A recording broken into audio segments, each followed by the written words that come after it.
প্রথমে ভালো খবর, আনিসুল সালমান আর নুরুজ্জামানের হাত পিছে নিয়ে হাত করা পড়াইছে। এটা একটা প্রতীকী তাৎপর্য আছে। তাৎপর্য হইতেছে প্রফেসর ইউনূসের সরকার শক্তিশালী হইতেছে। আগে পারতো না, এখন পারতেছে হাত করা পড়াইতে। বুঝছাও? আপনাদের মনে আছে আমি প্রথম থেকে কয়ে আসতেছি এই সরকার বিপ্লবী সরকার হয় নাই। আমাদের প্রচুর আফসোস ছিল। আমি কলে হাল ছেড়ে দিই নাই। প্রথমে ভাবছিলাম আমি বিরোধী দল হই, পরে দেখি আরে আওয়ামী লীগেরা মজা পাইয়া যাইতেছে। তারপরে ভাবলাম বরং দেখি সরকারকে সাহায্য করি, সাহস যোগাই। কাম হইল। আপনারা দেখছেন সরকার ক্রমেই শক্তি অর্জন করতে থাকলো। আমরা সরকারের বেসরকারি পার্টনার হয়ে উঠলাম। সরকার বিপ্লবী কাজ করা শুরু করলো। দেখেছেন সেদিন কইলাম যে আমি যদি স্বরাষ্ট্র উপদেষ্টা হইলাম ইনি তাহলে কি করলাম ইনি। এটা স্বরাষ্ট্র উপদেষ্টা সারা রাত ঘুরে টহলদারগুলোর সাথে দেখা করেছেন। উনি কথা শুনছেন, ভালো একটা কাজ হয়েছে। ভালো কাজ করলে আমাদের যারে কয় জেস্টার অফ গুডউইল সেটাও দেখানো দরকার।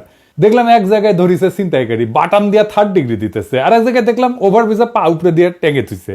তো জাহাঙ্গীর সাহেব কইছে আইন নিজের হাতে তুলে নেবেন না। তাই আমিও রিকোয়েস্ট করেছি বাটাম দেওয়া আর টেঙ্গে রেখে 3rd ডিগ্রি দেওয়া আপাতত বন্ধ। আমি খুব সতর্কভাবে সারা বাংলাদেশে পরিস্থিতি পর্যবেক্ষণ করি। আপনারা কল্পনাও করতে পারবেন না যে কি পরিমাণে তথ্য আর বিচার আমার কাছে আসে। জমির ঝামেলা, চাকরির ঝামেলা, ওরে মারছে, তাই সে তারে হুমকি দিছে, ছিনতাই হয়েছে, বাসায় চুরি হয়েছে, ডাকাতি হয়েছে, ভাগ্য ভালো বিচার দেয় না যে আমার ব্রেকআপ হয়েছে। ঠিক করে দেন দাদা। আমার বিবেচনায় দেশের আইন শৃঙ্খলা পরিস্থিতি খারাপ না।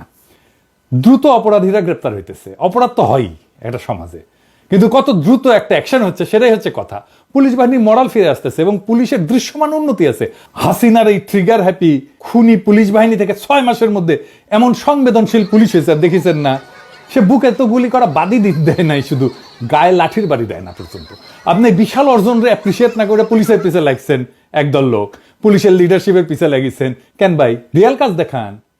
ওর দালাল, সে তার দালাল, এরে সন্দেহের তালিকায় রাখেন, ওরে বিশ্বাস করেন না, এই বয়ান চলিচ্ছে। এটা রাজনীতি না, এটা ভিলেজ পলিটিক্স। এই কইরা কাউরে থামাইতে পারবেন না। এই চেষ্টা করে লাভ নাই, আপনারাই অপ্রাসঙ্গিক হয়ে যাবেন। দেশে একটা প্যানিক তৈরি করা হইতেছে। প্যানিক করা হইতেছে যে দেশ ভালো নাই, দেশে আইন শৃঙ্খলা ভালো নাই। এইসব প্যানিকরে পাত্তা দিয়েন না। এই প্যানিক পরিকল্পিতভাবে তৈরি করা হইতেছে। সাহস নিয়ে, আনন্দ নিয়ে, উৎসবের সাথে রাস্তায় থাকেন। আর একটারও যদি ধরতে পারেন না তাইলে আমরা আবার ট্যাঙ্কে রাখবো। ভাবে হাড্ডি গুড়া গুড়া করে দিবেন যে জিন্দেগিতে দাঁড়াইতে না পারে। পাড়ায় মহল্লায় আইন শৃঙ্খলা রক্ষাকারী বাহিনী গড়ে তোলেন, কমিটি তৈরি করেন। এই প্যানিক তৈরির খেলায় আছে ইন্ডিয়া, আওয়ামী লীগ নিজে, হাসিনা আছে, নানা এজেন্সি আছে, ওয়াকার নিজেও আছে। আমি আগেও বলছি, এখনো বলতেছি, প্রফেসর ইউনূস ইন্ডিয়ার জন্য একটা বিশাল থ্রেট। তারে কেনা যাবে না, তারে ভয় দেখানো যাবে না, তার বিরুদ্ধে কোনো রাজনৈতিক ক্যাম্পেইন সফল হবে না। সে দাঁড়াইলে বাংলাদেশকে কেউ আঘাত করতে পারবে না। এরই প্রফেসর ইউনূসের শক্তি। আর সেই জন্য এই প্রফেসর ইউনূসকে সরাইতে হবে, যত তাড়াতাড়ি হোক সরাইতে হবে। প্রফেসর ইউনূসকে সরাইলে কি হবে? ইন্ডিয়ার কি লাভ হবে? আসেন আবার বুঝে দেখি। আগে বলছি, তারপরে আবার বুঝে দেখি। বিডিআর বিদ্রোহে হিন্দিভাষীরা হত্যাকাণ্ড চালাইছে, জুলাই আগস্ট বিপ্লবে হিন্দিভাষীরা গুলি চালাইছে। এইগুলো তো বিশাল একটা ঝামেলা ইন্ডিয়ার জন্য। কানাডায় শিখ নেতা হরদীপ সিং নির্জারের হত্যাকাণ্ডে ভারতের জড়িত থাকার অভিযোগ উঠছে না? তদন্ত চলতেছে, বিচার হবে। এছাড়া নিউ ইয়র্কে খালিস্তানপন্থী শিখ নেতা গুরপান্ত সিং পান্নুকে হত্যার চেষ্টার অভিযোগে ভারতের গোয়েন্দা সংস্থা রয়ের এক সাবেক কর্মকর্তা বিকাশ যাদবকে অভিযুক্ত করা হয়েছে না? ইন্ডিয়া আন্তর্জাতিকভাবে দেউলিয়া হয়ে যাবে, ওর ধুতি খুলে যাবে যদি বাংলাদেশে দেখা যায় যে সে তার বাহিনী পাঠাইছে গুলি করার জন্য। এইটা ইন্ডিয়া প্রাণপণে বন্ধ করতে যাচ্ছে। বন্ধ হবে কিভাবে? যদি প্রফেসর ইউনূস না থাকে। প্রফেসর ইউনূস না থাকবে কিভাবে? দ্রুত যদি নির্বাচন হয়। সেই জন্য ইন্ডিয়ার সেনাপ্রধান বলে নির্বাচিত সরকারের সাথে সম্পর্ক করবে। বিনা সিকরি বলে দ্রুত নির্বাচন। ওয়াকার বলে ডিসেম্বরে নির্বাচন। বিএনপি বলে দ্রুত নির্বাচন। কারণ কি? কারণ তো বুঝতেই পারতেছেন। তবে বিএনপি বলে আর একটা ডেমোক্রেটিক সিস্টেম আসবে, নির্বাচন চাওয়া কি খারাপ? মোটেই খারাপ না। আমরা তো বলছিলাম গণপরিষদের নির্বাচন করেন, বলছিলাম না আমরা নতুন সংবিধান করব। বিএনপিও বলে জনগণ সংবিধান সংস্কার করবে। তো আমরা এতদিন গণপরিষদের নির্বাচন করে নতুন সংবিধান রচনার কাজে হাত দিতে পারতাম, দিলাম না কেন? কে সেটা চায় না? বিএনপি। ছাত্র সংসদ নির্বাচন হলে গণতান্ত্রিক চর্চা কি বাধাগ্রস্ত হইতো? ডিসেম্বরে জাতীয় সংসদ নির্বাচন হইলেও তো ছাত্র সংসদ নির্বাচন এখন করে ফেলা যায়, যায় না? সেটা তো করবে না বিএনপি। স্থানীয় সরকার নির্বাচন, এটা হলে কি গণতান্ত্রিক চর্চা শক্তিশালী হইতো না? না, সেটা করবে না বিএনপি। কারণ ছাত্র সংসদ নির্বাচনে ছাত্র দল জিতবে না, স্থানীয় সংসদ নির্বাচনে ভালো ফল করবে না বিএনপি, এটা তাদের মাথায় ঢুকিছে। কিন্তু আশা আছে পাবলিকে জাতীয় নির্বাচনে মার্কা দেখে ছাপ্পা দিবে। কি স্বার্থপর চাওয়া! নিজে যেখানে দুর্বল সেটা করবে না, নিজে মনে করতেছে যে এখানে জিতবে, শুধু সেইটা চায়, শুধু সেইটুকু, আর কিচ্ছু না। আবার বলবে আমরা দেশের ভালো চাই। পুরা হাসিনা আমলে বিএনপির কোনো ভয়েস ছিল না। এমনকি হাসিনা পতনের পরে ওই যে বুয়েটের ছাত্র কি যাকে বুয়েটের টিচার কি প্রভুপাত কি যেন কিবের নাম, যাই হোক, বিএনপি আর তারেক রহমানকে নিয়ে বিএনপির দানব বানায় একটা ভিডিও বানাইছিল না, এই শর্মা ডিফেন্ড করলো তো বিএনপির নাকি, তার পিছে ঝেপে পড়ছে বিএনপির কর্মীরা। আপনার কর্মীরা হয় বেকুব, অথবা রাইট পলিটিক্যাল ট্রেনিং নাই, অথবা আপনাদের একেবারে নিয়ন্ত্রণ নাই কর্মীদের উপরে। তো কোন সবগুলি তো খারাপ একটা রাজনৈতিক দল হিসেবে আপনাদের পাশে আপনাদের দলের বাইরে কেউ দাঁড়াবে না জিন্দেগিতে, না। আমি কয়ে দিলাম, লিখে রাখতে পারেন। আপনি ঐক্য করতে যান, দেখেন শক্তিশালী কাউরে পাবেন না, দুর্বল লোকরে পাবেন। রাজনীতি যে আসলে বন্ধুত্ব আর সম্পর্ক, এই বেসিসটাই আপনি ধরতে পারেন নাই।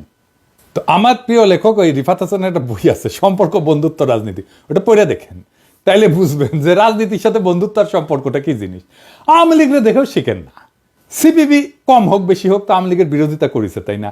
আওয়ামী লীগ একটা ফুলের টোপা দিছে, সিপিবিকে দেয় নাই। আমি চরম আওয়ামী বিরোধী হইলেও এইটা আওয়ামী লীগের কাছ থেকে শিখেছি।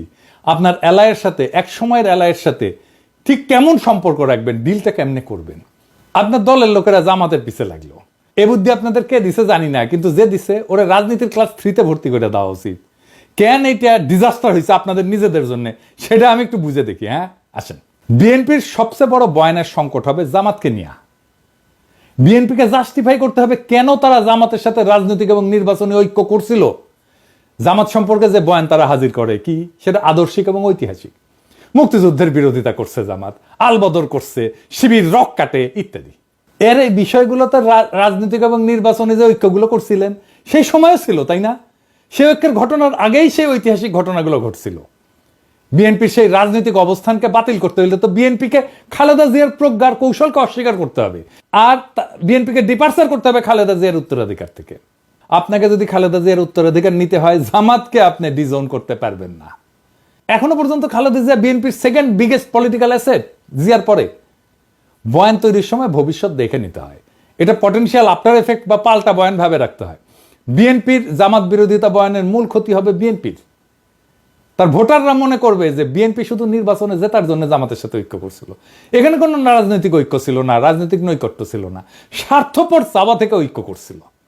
দ্বিতীয়ত, বিএনপি ভবিষ্যতে কোনো এলাই পাবে না, কারণ কোনো পটেনশিয়াল এলায়ের মাথার পিছনে সবসময় খেলা করবে বিএনপি, তার এলায়ের হাত ছেড়ে দেয়, তার এলায়ের বিরুদ্ধে লাগে।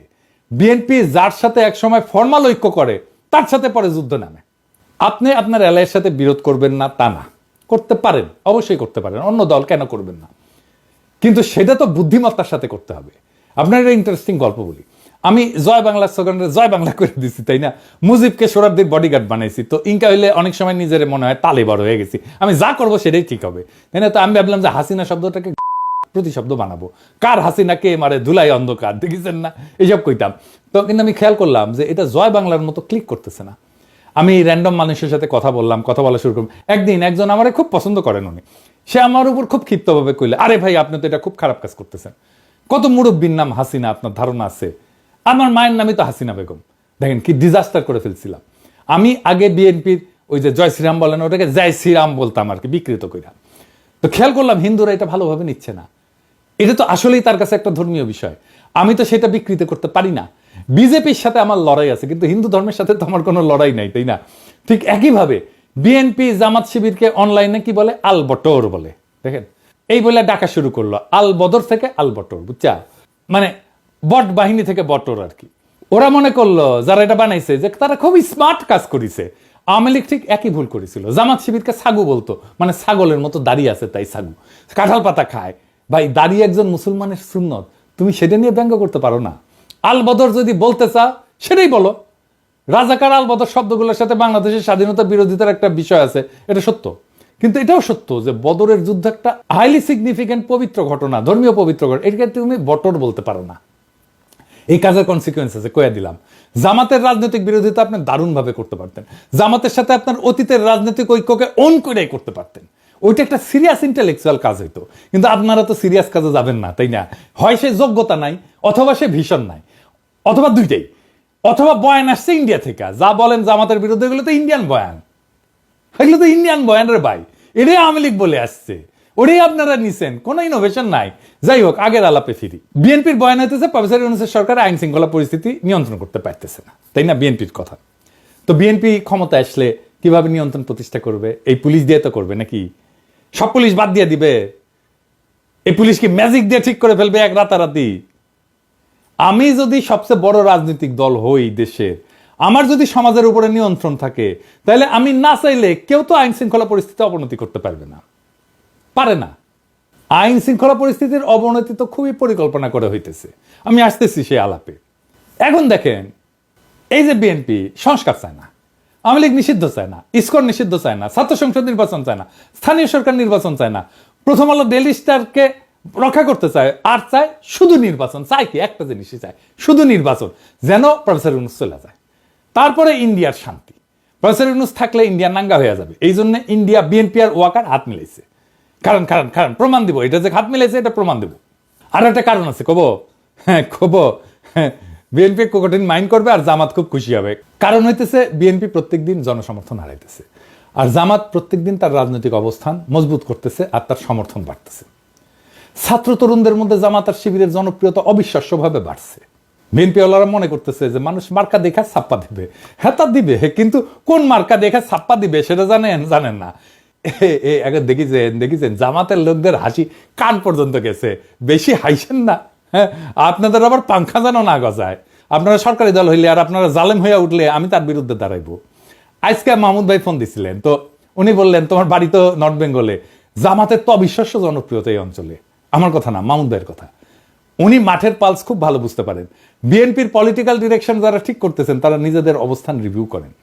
এবার আসেন আমরা দেখি কেন আপনাদের সাথে ইন্ডিয়ার ওয়াকার বরাবর হয়েছে বলে জনগণের মনে ধারণা জন্মাইছে। ওয়াকার রাওয়াতে বক্তব্য দেওয়ার 2 দিন আগে ও একটা বিএনপির নতুন থিঙ্ক ট্যাঙ্ক হয়েছে, উঠে গেছিল FSDS। এটা মিটিং এ গিয়া পররাষ্ট্রনীতি নিয়ে কথা বলছে ও পররাষ্ট্রনীতির কি বুঝে? ওই মিটিং এ সেখানে বিএনপির সব লোকজন, মির্জা ফখরুল্লাহ আছে, আর্মি চিফ এরকম একটা পলিটিক্যালি চার্জ মিটিং এ যাইতে পারে? কখন যায়? যখন অ্যালাইনমেন্ট হয়, বরাবর হয়, তাই না? ওনার কি এই মিটিং এ যাওয়া উচিত হয়েছে? ফজলে ইলাহি আকবর এই হচ্ছে এই প্রতিষ্ঠানের প্রধান, সে বিএনপির আর্মি লবি দেখে। অভিযোগ আছে উনি আর্মির পারপিট্রেটর যারা এই সমস্ত গুম খুন করছে তাদের বাঁচানোর জন্য উদ্যোগ নিছেন। এই যে অফিসেও নাকি করেছেন, ডিওএসএসে জমজমাট অফিস হয়েছে, শোনা যায় আর্মির সাথে কানেক্টেড আওয়ামী লীগের এক ব্যবসায়ী এই প্রতিষ্ঠানের ফান্ডিং এর সাথে যুক্ত। সত্য মিথ্যা জানি না। এর 2 দিন পরে রাওয়াতে বক্তব্য। এই বক্তব্য নিয়ে উৎসাহ দেখাইল কে? বিএনপি আর আওয়ামী লীগ, আর কেউ না। কি অবিশ্বাস্য ব্যাপার! ওয়াকার সাহেব তো চাকরিবিধি লঙ্ঘন করছে, বলে ডক্টর ইউনূস আমার সাথে একমত হয়েছে। শুনুন, আমি যতবারই ডক্টর ইউনূসের সাথে কথা বলেছি, he completely agrees with me. There should be free, fair and inclusive election, and that election should be within December or close to that. যেটা আমি প্রথমেই বলেছিলাম যে 18 মাসের মধ্যে একটা ইলেকশন। আরে বেটা তুই কে? ওয়ারেন্ট অফ প্রেসিডেন্সে 12 নম্বরে থেকে প্রফেসর ইউনূসে তুমি বলো যে আমার সাথে একমত হয়েছে, আর হাসিনা পলাইছে, তারপরে বলে মাননীয় প্রধানমন্ত্রী। শুনেন, মাননীয় প্রধানমন্ত্রী পদত্যাগ করেছেন। ওয়াকার দাবরানি দিচ্ছে, আর বাঙ্গু মিডিল ক্লাস গিয়া ওয়াকারের জয়ধ্বনি দেওয়া শুরু করছে। এটাই করে বাঙ্গু মিডিল ক্লাস।